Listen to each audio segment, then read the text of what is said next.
إله إلا الله لا إله إلا الله محمد رسول الله لا إله إلا الله لا إله إلا الله لا إله إلا الله محمد رسول الله أنت تطلع بيننا في الكواكب كالبدور بل وأشرف منه يا سيدي خير النبي لا إله إلا الله لا إله إلا الله لا إله إلا الله محمد رسول الله أنت أم أب ما رأينا فيهما مثل حسنك قط يا سيدي خير النبي لا إله إلا الله لا إله إلا الله لا إله إلا الله محمد رسول الله بسم الله الرحمن الرحيم الحمد لله العظيم القدرة والشان شديد البطش والبرهان حافظ الدين والقرآن ما شاء الله كان ما لم يشأ لم يكن لا حول ولا قوة إلا بالله إن أريد إلا الإصلاح ما استطعت وما توفيقي إلا بالله عليه توكلت وإليه أنيب سبحانك لا علم لنا إلا ما علمتنا إنك أنت العليم الحكيم قال الله سبحانه وتعالى في القرآن الحميد بسم الله الرحمن الرحيم ومن يهاجر في سبيل الله يجد في الأرض مراغما كثيرا وسعا கண்ணியத்திற்கும் மிகுந்த மேன்மைக்கும் உரிய துறைமுகம் வட்டார ஜமாத்துல் மாசபையின் சார்பில் நடைபெறக்கூடிய உன்னதமான இந்த பெருவிழாவிற்கு தலைமை தாங்கியிருக்கக்கூடிய அதற்கு பெருந்தகை அவர்களே, இங்கே முன்னிலை வைத்திருக்கக்கூடிய ஜமாத்துல் மாசபையினுடைய சங்கைக்குரிய பொருளாளர் கருத்தவர்களே, மேன்மைக்குரிய உலமா பெருமக்களே,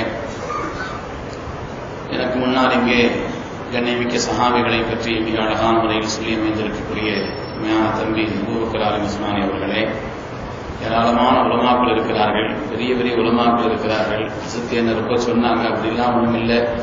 அது அசத்தினுடைய பலந்த மனதிற்கு ஒரு அடையாளமே தவிர பல நிலையிலேயும் நாம் குறைவாக உள்ளவன். அருமையான பெருமக்களே, எனவே உங்கள் எல்லோருடைய துவாவையும் மேலான வாழ்த்துக்களையும் ஆசித்தவனாக என்னுடைய வார்த்தைகளை நான் தொடங்குகிறேன். நான் இங்கே வரும்பொழுது சங்கைக்குரிய அருமையான தம்பி அபூபக்கர் மௌலவி அவர்கள் கண்ணியமிக்க சஹாபிகளை பற்றி பேசிக் கொண்டிருந்தார்கள். அதனால நான் கூட தலைப்பு மாற்றிட்டு சஹாபிகளை பற்றியே பேசிடுவோமான்னு நான் நினைச்சேன். ஏன்னா நமது உயிரினும் மேலான கண்மணி ரசூலுல்லாஹி ஸல்லல்லாஹு அலைஹி வஸல்லம் ஒரு திருமண சபையில இருந்தாங்க. அந்த திருமண சபைக்கு வர்றதுக்கு முன்னால, ரசூலுல்லாஹ் வர்றதுக்கு முன்னால சஹாபிகளை பத்தி தப்படிச்சு பாட்டு பிடிச்சுக்கிட்டு இருந்தாங்க. ஸல்லல்லாஹு அலைஹி வஸல்லம் வந்த உடனே இந்த பாட்டு படிச்சுட்டு இருந்த அந்த சிறுமிகள் என்ன செய்தாங்கன்னா, அவங்க சஹாபிகளை பத்தி பாடுறதை விட்டுட்டு ரசூலுல்லாஹ் பத்தி பாடினாங்க. சொல்லாங்க, நீங்க சஹாபிகளை பத்தியே படிங்கன்னு சொன்னாங்க. அதுதான் எனக்கு ஆனந்தத்தை தருகிறதுன்னு சொன்னாங்க. அதனால சஹாபிகளை பத்தி பேசுறது இருக்குது, இது நம்முடைய ஈமான் அடையாளம், நம்முடைய ஈமானுக்கு சுவைய. அதனால நான் என் தலைப்புக்கு முன்னால எனக்கு ஒரே ஒரு செய்தி மட்டும் சஹாபிகளை பத்தி சொல்லிட்டு வேணா அங்க போயிடுறேன். சொல்லிக்கிட்டா இமாம் ஃபஹ்ருத்தீன் ராஸி ரஹ்மத்துல்லாஹி அலைஹி அவர்கள் தங்களுடைய தஃசீர்ல ஒரு செய்தியை சொல்றாங்க. ஒரு நாள் கண்மணி முஹம்மது ரசூலுல்லாஹி அல்ஹம்துலில்லாஹ் இவ்வளவு சேர்ந்து ஸல்லல்லாஹு சொல்றது ரொம்ப ஆனந்தமா இருக்கு. அப்படி சொல்லணும், ஸலவாத் சொல்றது அந்த பழக்கம் மட்டும் உண்டா? நமது உயிரினும் மேலான கண்மணி முஹம்மது ரசூலுல்லாஹி ஸல்லல்லாஹு அலைஹி வஸல்லம் அவங்களும் அதற்கு செய்தனா ஜிப்ரீல் அலைஹிஸ்ஸலாம் உட்கார்ந்து பேசிட்டு இருந்தாங்க. அப்படி பேசிக்கிட்டு இருக்கும் பொழுது அந்த சபைக்கு வர்றாங்க செய்தனா அபூதர் கிஃபாரி ரலியல்லாஹு தஆலா அன்ஹு வர்றாங்க. அவள் அதற்கு அபூதர் கிஃபாரி ரலியல்லாஹு தஆலா அவங்க வரும் பொழுது சையதுனா ஜிப்ரீல் அலைஹிஸ்ஸலாத்து வஸ்ஸலாம் அவர்கள் ரசூலுல்லாஹ்ட்ட சொன்னாங்களா, யா ரசூலல்லாஹ் ஹதா அபூதருல் கிஃபாரி ஹதா அதுகல் அலைனா, இது அபூதருல் கிஃபாரி வந்துகிட்டு இருக்கிறாங்கன்னு சொன்னாங்க. யாருன்னு சொல்றாங்க? ஜிப்ரீல் அலைஹிஸ்ஸலாம். யார்கிட்ட சொல்றாங்க? ஸல்லல்லாஹு அலைஹி வஸல்லம் சொல்றாங்க. நியாயமா இது? ஹஸரத் என்ன அறிமுகப்படுத்துறாங்க? நான் அவளை பத்தி ஏதாவது சொன்னா? அதே மாதிரி சையதுனா ரசூலுல்லாஹி ஸல்லல்லாஹு அலைஹி வஸல்லம் அவங்க அபூதருல் கிஃபாரி வர்றாங்கன்னு ஜிப்ரீல் அலைஹிஸ்ஸலாம் சொன்னா அது பொருத்தம். ஆனா ஜிப்ரீல் அலைஹிஸ்ஸலாம் சொல்றாங்க அபூதருல் கிஃபாரி கத் அக்பல் அலைனான்னு சொன்னாங்க. ஸல்லல்லாஹு அலைஹி கேட்டாங்களா, தாரிஃபூனஹு, உங்களுக்கு தெரியுமான்னு கேட்டாங்க. அபூதருல் கிஃபாரி பத்தி உங்களுக்கு தெரியுமான்னு கேட்டாங்க.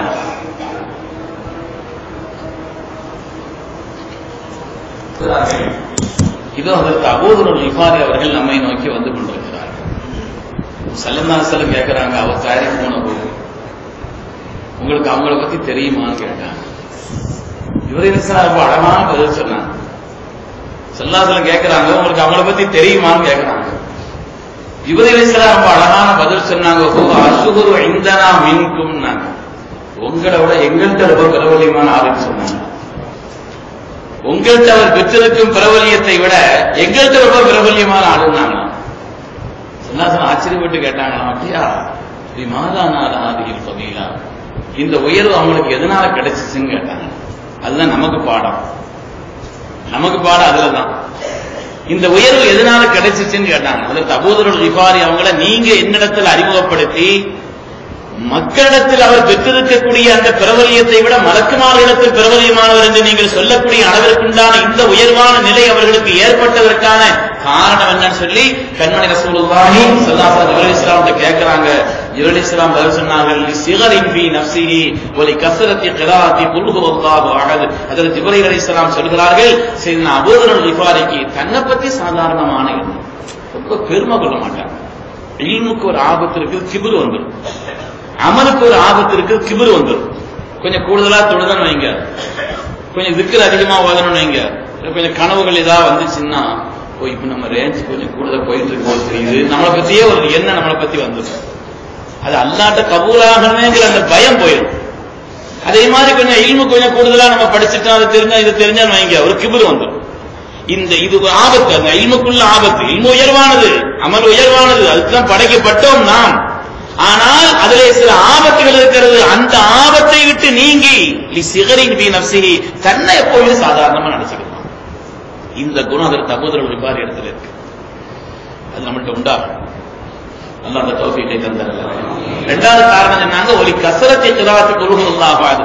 சும்மா இருந்தாலும் இருக்க மாட்டாங்க, குல் ஹுவல்லாஹ் வலிக்கிட்டே இருப்பாங்க. அது அல்லாஹ்வுக்கு ரொம்ப பிடித்தமானது. இந்த சூராவுக்கு பேரு இஹ்லாஸ். நம்மள்ட்ட இஹ்லாஸ் உண்டாக்கிக்கிட்டே இருக்கு.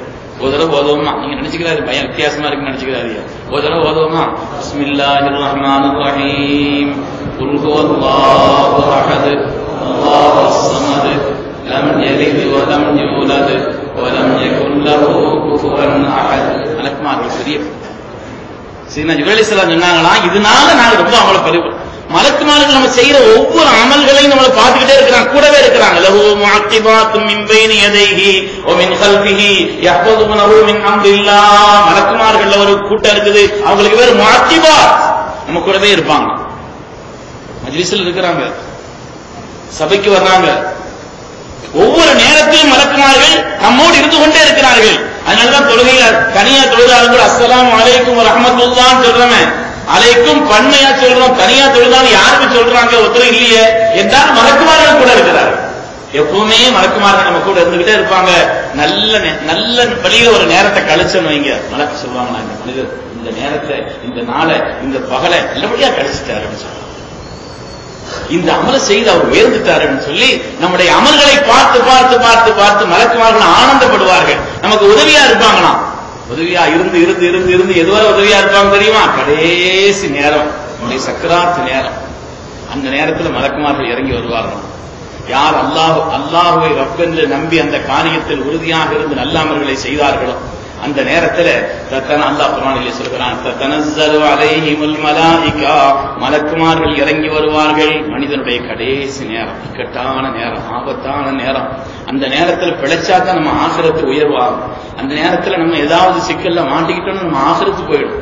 அதனாலதான் இறந்த ஆளை நினைச்சு இருக்கிற ஆட்கள் அழுதா இஸ்ராயல் சொல்லுவாங்களாம், பாருங்க, அழுதுகிட்டு இருக்கிறான், இவன் அழுதுகிட்டு இருக்கிறான். அவர் போயிட்டார் நல்லபடியா, இவன் ஆள் நல்லபடியாக, அதை பத்தி கவலைப்படலை, இவன் அவரை பத்தி அழுதுகிட்டு இருக்கிறான்னு சொல்லுவாங்க. அவர் போயிட்டாரு, ஈமானோட போயிட்டாரு, நம்ம ஆள் இருந்தான் அந்த கவலைப்படல, அவரை பத்தி இவங்க கவலைப்பட்டு இருக்காங்க அப்படின்னு சொல்லி சொல்லுவாங்க. அந்த நேரம் ரொம்ப முக்கியமான நேரம், முக்கியமான நேரம், முக்கியம். நம்ம அதை பத்தி எல்லாம் நமக்கு துஆல கேட்கணும். அதுக்காக நான் அந்த விஷயத்தை ஞாபகப்படுத்துறேன். நம்ம எதையெல்லாமோ கேட்கணும், அதைத்தான் இதைத்தான் அப்படி துட்டத்தா அதைத்தான் கேட்கணும். இதெல்லாம் முக்கியமான ஒரு நிஅமத். அந்த கடைசி நேரத்தில் அல்லாஹ் குர்ஆனிலே சொல்கிறான், தத்தனஸ்ஸலு அலைஹிமுல் மலாயிகா, மலக்குமார்கள் இறங்கி வருகிறார்கள். அல்லா தஹாஃபு வலா தஹ்ஸனு, பயப்படாதீங்க, வ அப்ஷிரு பில் ஜன்னத்தில்லதி குன்தும் துஅதுன், வாக்களிக்கப்பட்ட சொர்க்கம் உங்களுக்கு இருக்கிறது. நஹ்னு அவுலியாவுக்கும் ஃபில் ஹயாத்தித் துன்யா வ ஃபில் ஆখিরা, உங்களுக்கு நாங்க துன்யாவிலையும் பல காரியங்கள்ல உதவியா இருந்தோம், இன்ஷா அல்லாஹ் ஆகிரத்திலையும் உதவியா இருப்போம். மலக்குமார்கள் சொல்லுவாங்க. அல்லாஹ் அந்த பாக்கியத்தை நமக்கு தந்திருக்கிறார். மலக்குமார்களுக்கு நமக்கு மத்தியில் உள்ள தொடர்பு இருக்குதே, கருவில இருந்து ஆரம்பிக்கிறது சொர்க்கம் வரை தொடர்பு. அது வெளியில நமக்கு தெரியாது, ஆனா அவங்க உதவியாளர்களா இருந்துகிட்டே இருக்கிறாங்க. நல்லா குர்ஆன்ல சொல்றான். அருமையானவர்களே, இந்த அமல்களிலே குறிப்பாக இஹ்லாஸை அதிகமாக ஓதக்கூடிய தன்மை கொண்டவராக செய்தன அபூதர் கிஃபாரி ரலியல்லாஹு அன்ஹு அவங்க இருந்த காரணத்தினால மலக்குமார்கள் ரொம்ப பிரபலியம்னு சொன்னாங்க. அதனால எனக்கு சும்மா இருந்தோம்னு சொன்னா ஒரு தஸ்பீஹ் ஓதிக்கிறேன். ஒரு தஸ்பீஹ் 100 தடவை, சும்மா இருக்கிறவங்க பிள்ளையாத்துல உட்கார்ந்து இருக்கலாம், இங்க எங்கேயும் பார்த்துட்டு எதையாவது பரட்டிக்கிட்டு இருக்கிறது, நம்ம ஒரு 100 தடவை ஓதணும். நீங்க அதுக்கு சோபனம் ஹதீஸ்ல இப்படி இல்ல வரும். அருமையானவர்கள், அதனால சஹாபிகளை பத்தினா அவ்வளவு இன்பமானது, அவ்வளவு உயர்வானது, பேசிக்கிட்டே இருக்கலாம், அவ்வளவு உயர்வான ஒரு செய்தி. ஏனென்றால் அவர்கள் தான் தீன். ஸல்லல்லாஹு அலைஹி வஸல்லம் சொன்னாங்க, மான அலைஹி வ ஸஹாபி, சொர்க்கத்திற்கு செல்லக்கூடியவர்கள் என்னுடைய நிலையிலும் என்னுடைய சஹாபிகள் எந்த நிலையில் இருந்தார்களோ அவர்கள் தான் சொன்னாங்க. மற்ற எல்லாம் தப்பிடுவாங்க, மற்ற எல்லாம் அவங்க சரி போயிடுவாங்க, நானும் என் சஹாபிகளையும் தவிரன்னு சொன்னாங்க. அதனால அது சாதாரணமான ஒரு விஷயம் அல்ல. இன்றைய காலகட்டத்திலே சதியாளர்கள், இஸ்லாத்திற்கு ஆபத்தை உண்டாக்கக்கூடியவர்கள், இஸ்லாமியர்கள் என்ற பெயரால் உலாவக்கூடியவர்கள் கண்ணியமிக்க சஹாபிகளை பற்றி விமர்சிக்கிறார் என்று சொன்னால் ஈமானுடைய அடித்தளத்தையே ஆட்டி பார்க்கக்கூடிய காரியம். அது சாதாரணமான விஷயம் அல்ல. அதனால கண்ணியமிக்க ஜமாத்துல் உலமா சபையினர் இந்த காரியத்தை உணர்ந்து பொருத்தமான தலைப்பு அது கொடுக்கப்பட்டிருக்குது. சஹாபிகளை பற்றி நாம பேசணும் பேசணும் பேசணும், பேசிக்கிட்டே இருக்கோம் பெருமக்கள். அல்ஹம்துலில்லாஹ். அருமையான பெருமக்களே, இந்த தீனுல் இஸ்லாம் என்பது சிறந்த அடித்தளங்களால் இது உருவாக்கப்பட்டிருக்கிறது. உன்னதமான ஆதாரங்களால் இது அமைக்கப்பட்டிருக்கிறது. அல்லாஹ் குர்ஆனிலே மற்றவர்களை பற்றி சொல்லும்போது சொல்வான், இயத்தபிஊன இல்ல தன்ன வ இன்ஹும் இல்லா யக்ருஸூன், உலகத்தில் மற்றவர்கள் எல்லாம் கற்பனைகளை பின்பற்றுகிறார்கள். அல்லாஹ் சொன்னான், சும்மா கற்பனைகளை பின்பற்றுகிறார்கள். ஏன்பா இதை செய்யற? ஒரு அடித்தளம் கிடையாது. இந்த காரியம் எதனால் செய்கிறீர்கள், எதனால் இந்த காரியத்தை இப்படி செய்கிறீங்கன்னு சொன்னா மற்றவர்களுக்கு அதற்கான அடித்தளம் என்பது இல்லை. ஆனால் இஸ்லாமியத்தினுடைய ஒவ்வொரு காரியமும் ஆதாரபூர்வமான அடித்தளங்களா அது உருவாக்கப்பட்டிருக்கிறது. புனிதமான ஹாஜிகளை குறித்தும் இந்த கூட்டத்தில் பேசப்பட்டிருக்குது. ஹஜ்ஜுக்கு போயிட்டு வந்த நேரத்தில் இந்தியாவில் அந்த நேரத்தில் பேப்பர் ஒரு செய்தி பார்க்க முடிஞ்சு. பிரபலியமா இந்த நேரத்தில் ஹஜ்ஜுக்கு போயிட்டு வந்த நேரத்தில் பேப்பர்ல அந்த செய்தி ரொம்ப அதிகமா இருந்துச்சு. அதாவது ஊபியில ஒரு சாமியார் சொல்லியிருக்காரு, இந்த இடத்தையெல்லாம் தோண்டினீங்கன்னா, பாத்தீங்க இல்லையா, இந்த இடத்தெல்லாம் தோண்டினா என்ன கிடைக்கும்? தங்கம் கிடைக்கும். இந்தியாவில் உள்ள எல்லா கடன்லாம் முடிஞ்சு போயிடும். நம்ம அந்நிய நாட்டு கொடுக்க வேண்டிய எல்லா கடனையும் கொடுத்து முடிச்சிடலாம். அவ்வளவு தங்கம் இருக்குது, கட்டி கட்டியா நிறைய இருக்குது.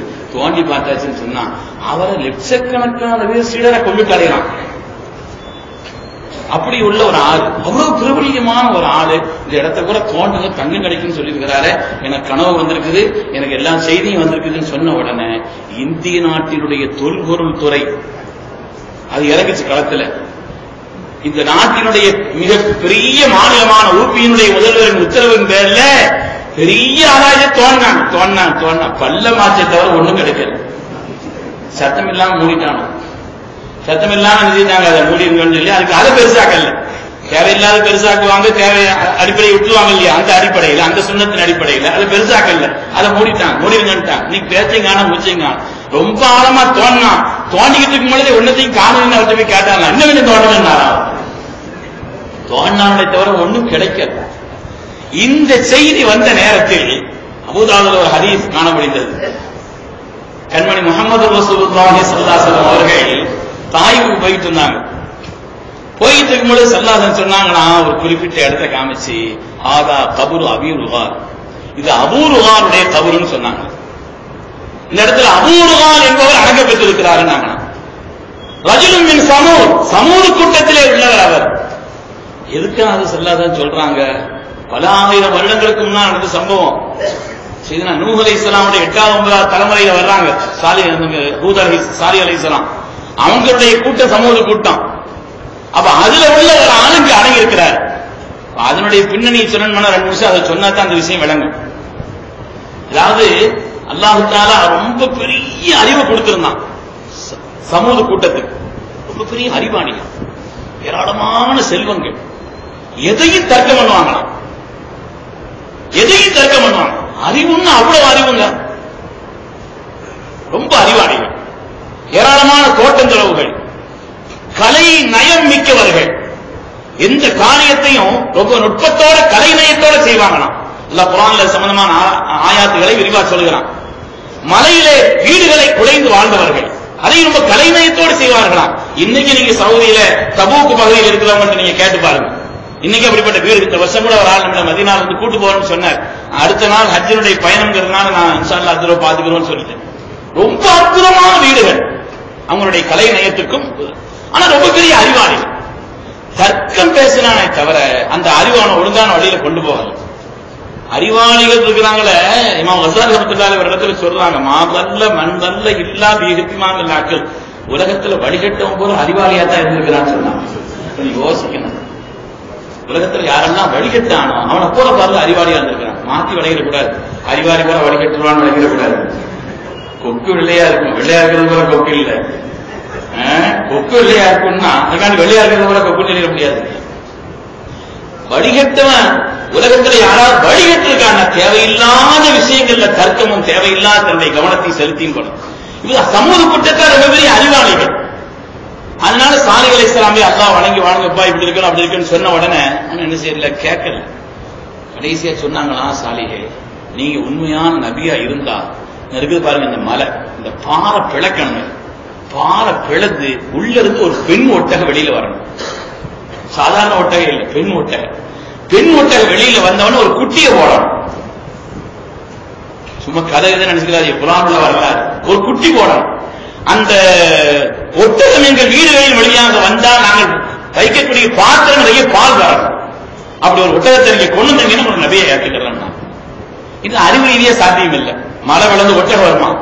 ஒரு பால் விழுந்து ஒட்டக வெளியில வருமா? ஒரு தேர வேணா வரும். ஒட்டகம் எப்படி வெளியில வரும்?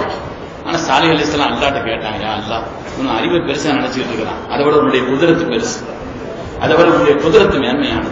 நான் நபியை நம்புறதுக்கு இந்த ஒண்ணு செய்தா நம்புறோன்னு எல்லாரும் சேர்ந்து சொல்றான். அதனால உன்னுடைய குதிரத்தை நீ வெளிப்படுத்தி இப்படி ஒரு ஒட்டகத்தை கொண்டு வான்னு சொல்லி அல்லாஹ்ட்ட கேட்டான். அல்லாஹ் சொன்னானா, நான் தர்றேன், ஆனா அதுக்கு பிறகு அந்த ஒட்டகத்துக்கு யாரும் எந்த தொந்தரவு கொடுக்க கூடாது. யாராவது தொந்தரவு கொடுத்தான்னு சொன்னா நான் விட மாட்டேன். ஒட்டுமொத்த சமூகம் அழிக்கப்பட்டு சம்மதமான கேளுங்க நல்லா சொன்னேன். சாலி சார் எல்லாத்தையும் கூப்பிட்டு கேட்டாங்க, எல்லாரும் தெரியுட்டான். அப்படி யாராவது எங்கள தொந்தரவு கொடுத்தா அழிக்கட்டும்னு சொல்லி சொல்லிட்டான். அப்ப அல்லாஹ்ட்ட கேட்டாங்க. அல்லாஹ் தஆலா அந்த நிபந்தனையோடு ஒட்டகத்தை கொடுத்தான். ஹாதிஹி நாஃபத்துல்லாஹி லக்கும் ஆயத்தன் ஃபதருஹா தஅகுல் ஃபீ அர்தில்லாஹ் வலா தமஸ்ஸூஹா பிஸூஇன் ஃபயஅஃபதக்கும் அஸாபுன் அலீம். நாஃபத்துல்லாஹ் அல்லாஹ்வுடைய ஒட்டகங்கிற பேர்ல அல்லாஹ் ஒரு ஒட்டகத்தை கொடுத்தான். அற்புதமா 2-3 நாள் தான் விட்டு வச்சான். 2-3 நாள் தான் விட்டு வச்சான். 2 பேர் தான் முதல்ல கிளம்பினான் அந்த ஒட்டகத்தை அறுக்கிறது. அந்த 2 பேரும் எதுக்காண்டி போனான்னு சொன்னா காதல் விவகாரத்துக்காண்டி போறாங்க. பொம்பளை விஷயத்துக்காண்டி தான் போனான். இந்த அவனுக்கு காதலிச்ச பெண்ணு சொல்லிச்சான், அந்த ஒட்டகத்தை பத்தி அறுத்து வந்துட்டேன்னா நான் உனக்கு சொந்தம். இவனுக்கு மத்த ஒண்ணுமே தெரியல. அதனால அதுக்காண்டி போனான். 2 பேர் தான் 2 பேர் தான் கிளம்புனாங்க. 7 பேர் துணை ஆயிட்டான். அந்த 7 பேரையும் அந்த கூட்டமே சேர்ந்து முடிவு பண்ணிச்சான். பாருங்க, அந்த சமுதாயமே சேர்ந்து 7 பேரையும் அல்லாஹ் குர்ஆன்ல சொல்றான், வகான ஃபில் மதீனத்தி திஸ்அத்து ரஹ்தின் யுஃஸிதுன ஃபில் அர்த். 9 பேர் சேர்ந்தாங்க. 9 பேர் சேர்ந்து மறைஞ்சிருந்த ஒட்டகத்தை கொன்னுட்டாங்க. கொன்னது மாத்திரம் இல்லங்க, அதுக்கு வந்து கேட்டாங்கன்னா, யா சாலிஹ் ஃபத்தினா பிமா தஇதுனா இன் குன்த மின ஸாதிகீன். சாலிஹே ஒட்டகத்தை கொன்னா என்னமோ அதாப வரும்னு நீங்களா, எங்க உங்க அதாபன்னு கேட்டாங்க. இவ்வளவு கொடுப்பாரு.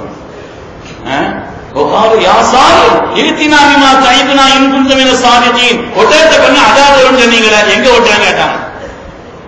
சாலிசலாம் சொன்னாங்கன்னா, அப்படியா தமத்தகு ஃபீ தாரிக்கும் ஸலாஹத்தையா, 3 நாள் பொறுத்துக்கங்க. 3 நாள். ஏன்னா அந்த ஒட்டகத்தை அறுத்த உடனே ஹதீஸ்ல எழுதுறாங்க, அந்த ஒட்டகத்தை அறுத்த உடனே அந்த ஒட்டக குட்டி இருக்குது இல்லையா, வெளியில வந்தா குட்டி போட்டுச்சு இல்லையா, அது சத்தம் போட்டுச்சான். 3 சத்தம் போட்டுச்சு. அந்த 3 சட்டம் போட்டது இருக்குது இல்லையா, அதுக்கு ஒரு தொடர் கொண்டு எழுதுறாங்க. ஒரு 3 நாள் அல்லாஹ் கொடுத்தான். இன்னைக்கு நீங்க தபூக்கு பகுதியில போனா அந்த பகுதியில் இருக்கக்கூடிய நம்முடைய பிள்ளைங்க சொல்றாங்க, அந்த ஒட்டகம் அறுக்கப்பட்ட உடனே அல்லாஹ் தஆலா இந்த குட்டி இருக்குது இல்லையா, அந்த குட்டிய அப்படியே மண் மலையை கொண்டு மூடிவிட்டான். இன்னைக்கு அந்த இடத்துல மண் மலை இருக்குதான், மண் மலையை கொண்டு அப்படி அல்லாஹ் தஆலா, ஏன்னா ஒட்டகத்தான வெளியில வந்துச்சு, அதனால அல்லாஹ் தஆலா உள்ளே வச்சு மண் தரத்துல எல்லாம் மலைகள் ரொம்ப கட்டியா இருக்கு, அது மண்ணால் இருக்கக்கூடிய ஒரு மலை போல தபூக்கினுடைய பகுதியில் இருக்குது என்று அங்கே உள்ள பிள்ளைகள் நமக்கு சொல்றாங்க. அதை கொண்டு அல்லாஹ் தஆலா மூடிவிட்டான். சாலிஹ் அலைஹிஸ்ஸலாம் 3 நாள் அவகாசம் கொடுத்தாங்க. 3 நாள் சம்பவங்கள் நடந்துச்சு. 3 நாளைக்கு பின்னால் அல்லாஹ் குர்ஆனிலே சொல்கிறான், அம்மா சமூது போகுலிக்கு வித்தாகியா, ஒரு பேரிடியை சாட்டி அல்லாஹ் தஆலா ஒட்டுமொத்த சமுதாயத்தையும் அழித்தான். எந்த அளவுக்கு அல்லாஹ் குர்ஆனிலே சொல்றான், இப்படி ஒரு சமூகம் இங்க வாழ்ந்துச்சான்னு யாரும் சொல்ல முடியாது. அந்த அளவிற்கு அதனுடைய அடிச்சோடு இல்லாமல் அல்லாஹ் தஆலா அழிச்சிட்டான். நான் சொல்ல வந்த கதை என்னன்னு சொன்னா, அதுல ஒரு ஆள் இந்த அபூர்வா, அவன் அந்த நேரத்தில் ஹரம்ல இருந்தான். அந்த நேரத்தில் அதாவது இறங்குற நேரத்தில் அவன் ஹரம்ல இருந்தான். ஹரம் யாருக்கும் பாதுகாப்பு கொடுக்கும் இல்லையா, அதனால ஹரம்ல இருந்ததுனால அந்த நேரத்தில் அவன் தப்பிச்சுட்டான். ஆனா அந்த ஒட்டகத்தை அறுத்து அதான் வரட்டும் சாலிஹ் அலைஹிஸ்ஸலாம் ஒப்பந்தம் பண்ணவங்கள இவனும் உண்டு. அதனால இவன் வெளியில வந்த உடனே அதுக்கு பிறகு அவனுக்கும் அந்த 3 நாள் கழிஞ்சிச்சு, அவங்களுக்கு ஏற்பட்ட அதே அதாபு இவனுக்கு வந்துருச்சு. அவனுக்கு ஏற்பட்ட அதே அதாபு இந்த அபூர்வாவுக்கு வந்துச்சு. அபூர்வாவுக்கு வந்த உடனே இந்த பேரிடியினுடைய சத்தம் கேட்டு இவனும் மௌத்தாயிட்டான். எனவே அங்க இருக்கிற ஆட்கள்லாம் சேர்ந்து ஒரு இடத்துல அடக்குனாங்க.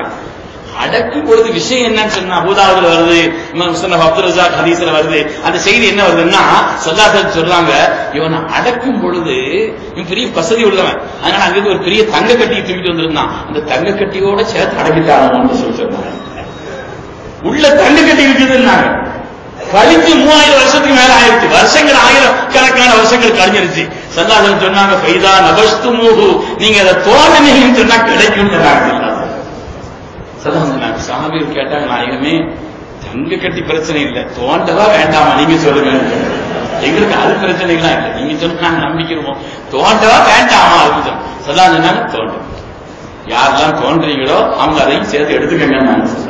தோண்டினார்கள், தங்கத்தை எடுத்தார். இப்படி ஒரு சம்பவம் ஊப்பியில நடந்த நேரத்தில் கண்மணி முஹம்மது ரசூலுல்லாஹி ஸல்லல்லாஹு அலைஹி வஸல்லம் மார்க்கம் நமக்கு ஞாபகம் இருக்கு. அருமையான பெருமக்களே, மார்க்கத்தை நாம படிக்கல, நாம் விளங்க வேண்டிய அளவுக்கு விளங்கல. இல்லை என்று சொன்னால் நமது மார்க்கத்தினுடைய ஒவ்வொரு காரியங்களும் சிறந்த அடித்தளங்களால் ஆதாரபூர்வமான செய்திகளால் அது உருவாக்கப்பட்டிருக்கு. ஆனா இன்னைக்கு என்னன்னு சொன்னா, சமுதாயத்தை பிளக்கணும், இந்த எதிரிகளுடைய திட்டங்களுக்கு இன்னைக்கு ஆளாகி கொண்டிருக்கிறார்கள். யார் பிளந்து நிக்கணுமோ அவங்க ஒரு நினைக்கிறான், யார் பிளந்து நிக்கணுமோ அவங்க ஒரு நினைக்கிறான். ஒன்றுபடுவதற்கு 1000 வழிகள் இருக்கக்கூடிய நாம பிரிஞ்சு நிக்கிறோம். அதனால நமக்கு கிடைக்க வேண்டிய உரிமைகள் கிடைக்காமல் இருக்கிறது, கிடைக்க வேண்டிய அடிப்படையான அம்சங்கள் கூட. இப்படி சொன்னோன்னு எனக்கு இன்னொரு ஞாபகம் வந்துருச்சு. 3 மாசத்துக்கு முன்னால ஹிந்து பத்திரிகையினுடைய ஆங்கில இதழ்ல வந்து ஒரு செய்தி, குறிப்பிட்ட டேட் மாத்திரம் ஞாபகம் இல்லை, ஆனா அந்த செய்தியை படித்து நம்முடைய எழுத்தாளர் அவர் பத்திரமா வச்சிருக்கிறார். கலைஞர் கூட்டத்தில் பேசும்போது கூட அவர் பத்திரமா அந்த இதை வச்சிருந்தார். அந்த இதை என்ன சொன்னா, தமிழ்நாட்டில் மதுரையில அஜ்மல் கான் சொல்லி ஒரு வழக்கறிஞர், அங்க வந்து அங்க உள்ள இதுல கோர்ட்ல வந்து அவரு பணி செய்து கொண்டிருக்கக்கூடியவர். தமிழ்நாட்டிலிருந்து உச்ச நீதிமன்றத்தினுடைய நீதிபதிகள் தேவைன்னு சொல்லி அங்க கேட்ட உடனே தமிழ்நாடு அரசாங்கம் நிறைய பேரை பரிந்துரைத்துச்சு. அந்த நிறைய பேர்ல ஒரு ஆள் அஜ்மல் கான். ஏன்னா இவர் மீது எந்த விதமான குற்ற வழக்குகளோ வேற ஏதோ ஒரு பிரச்சனையே இல்லை அப்படிங்கிற காரணத்தினால இவரையும் சேர்த்து பரிந்துரைத்து அந்த நிறைய பேர் அனுப்பினதில் இவரையும் சேர்த்து அனுப்பிச்சு. ஆனா அங்க நியமிக்கப்படலை. அந்த நீதிபதிகளால் ஆய்வு செய்யப்பட்ட நிலையில இவர் அதில் நியமிக்கப்படலை. இந்த எனக்கு ஏன் தகவல் அறிமை உரிமை சட்டத்தில் இவர் கேட்டார், என் மீது எந்த விதமான ஒரு குறையோ ஒண்ணுமே இல்லையே, இந்த அரசாங்கம் என்ன பரிந்துரைத்திருக்கிறது, என்ன ஏன் நியமிக்கலன்னு சொல்லி இவர் தகவல் அறிவை உரிமை சட்டங்கிறாங்க இல்லையா, அந்த சட்டத்தின் அடிப்படையில் அவர் அங்க கேட்டார். கேட்டா அதுக்கு என்ன பதில் வந்துச்சு தெரியுமா? நடந்த சம்பவம் இது. என்ன பதில் வந்துச்சுன்னா, நீங்க உங்க மேல எந்த குற்ற வழக்கு அதெல்லாம் ஒண்ணும் இல்லை, ஒரு பிரச்சனை இல்லை, ஆனா நீங்க ஒரு 6 மாசத்துக்கு முன்னால ஒரு மதரசாவுக்கு சந்தா கொடுத்திருக்கீங்க. எப்படி போயிட்டு இருக்கு பெருமக்களை நம்ம யோசிக்கணும். இன்னைக்கு சமுதாயத்தினுடைய அதாவது எது ஆபத்து, எது இந்த சமுதாயத்தினுடைய உயிர் நாடு என்பதை எதிரிகள் தெரிந்திருக்கிறார்கள். அதை நாம வழங்கணும். சஹாபிகள் இந்த சமுதாயத்தினுடைய உயிர் நாடு என்பதை தெரிந்திருக்கிற காரணத்தினால அங்க கை வைக்கிறாங்க. மதரசாக்கள் இந்த சமுதாயத்தினுடைய உயிர் நாடு என்று தெரிந்த காரணத்தினாலே எதிரிகளுக்கு அது கண்ணை உறுத்தி கொண்டிருக்கிறது.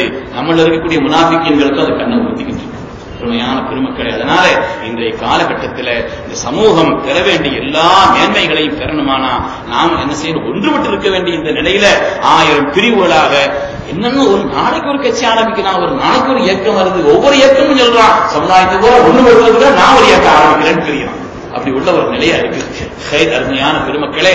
அதனால இன்றைய காலகட்டத்திலே நாம் பல நிலைகளில் ஒன்றுபட வேண்டியவர்கள். அதிலும் குறிப்பாக மார்க்கத்தினுடைய அடிப்படையான இந்த காரியங்களிலே, அகீதாவுடைய விஷயங்களிலே, சஹாபிகளுடைய விஷயங்களிலே, ஹதீஸ்களுடைய விஷயங்களில் எல்லாம் நம்முடைய சங்கைக்குரிய உலமாக்கள் பேணுதல் மிக்க அந்த சாலிஹீன்கள் நமக்கு எந்த வழியை காட்டி தந்தார்களோ அதனை ஸ்திரமாக இருக்க வேண்டிய ஒரு மகத்தான முக்கியமான காலகட்டம் என்பதை நாம ஞாபகத்தில் வைக்கிறோம். அருமையான பெருமக்களே, முஹர்ரம் மாசம் முடிகிற நேரம் வந்துருச்சு. இந்த ஹிஜ்ரா தலைப்பு கொடுத்திருக்கிறாங்க. தலைப்பு கொடுத்ததன் அடிப்படையில் சில விஷயங்களை நான் உங்களுக்கு ஞாபகப்படுத்துகிறேன் இன்ஷா அல்லாஹ். அருமையான பெருமக்களே, அது சொன்ன மாதிரி ஜனவரி, பிப்ரவரி, மார்ச், ஏப்ரல்லாம் கண்ணை மூடிட்டு சொல்லிடுவோம். சித்திரை வைகாசின்னு சொன்னா கூட சில பேர் சொல்லிடுவாங்க. சில பேர் ராசி பலன் இருக்குது, மேசம் ரிஷபம் என்ன சொல்றாங்க, அதை சொன்னா கூட கலந்து சொல்லிடுவாங்க. அதையும் கூட சொன்னா கூட சொல்லிடுவாங்க. முஹர்ரம், சஃபர், ரபீஉல் அவ்வல் 2 தாண்டாது. தாண்டுவதா இருந்தாலும் பார்த்து தான் வரும். அதனால இந்த விழாக்கள் நடத்தப்படுவதன் மூலமாக நாம என்ன செய்யணும்னு சொன்னா, நாமளும் பழகிக்கிறோம். நம்முடைய பிள்ளைகளுக்கு வீட்டில் எழுதி கொடுத்து அதை அவங்கள மனப்பாடம் பண்ண வைக்கணும். நம்ம என்ன செய்யணும், இந்த விழாக்கள் வந்ததன் மூலமாக ஒரு பாடம் நமக்கு கிடைக்குதுன்னு சொன்னா, நாம ஹிஜ்ரத் சம்பந்தப்பட்ட இந்த மாதங்களை நாம தெரியாம இன்னும் யாருங்க துனியாவை தெரிய போறாங்க. அதனால அசத்து முக்கியமான ஒரு யோசனை சொன்னாங்க, அந்த காரியத்தை செய்யணும். அசத்து பள்ளிவாசல்ல நீங்க ஹிஜ்ரியினுடைய அந்த வருஷத்தையும் மாசத்தையும் டேட்டையும் எழுதி போடுங்கன்னு சொன்னாங்க.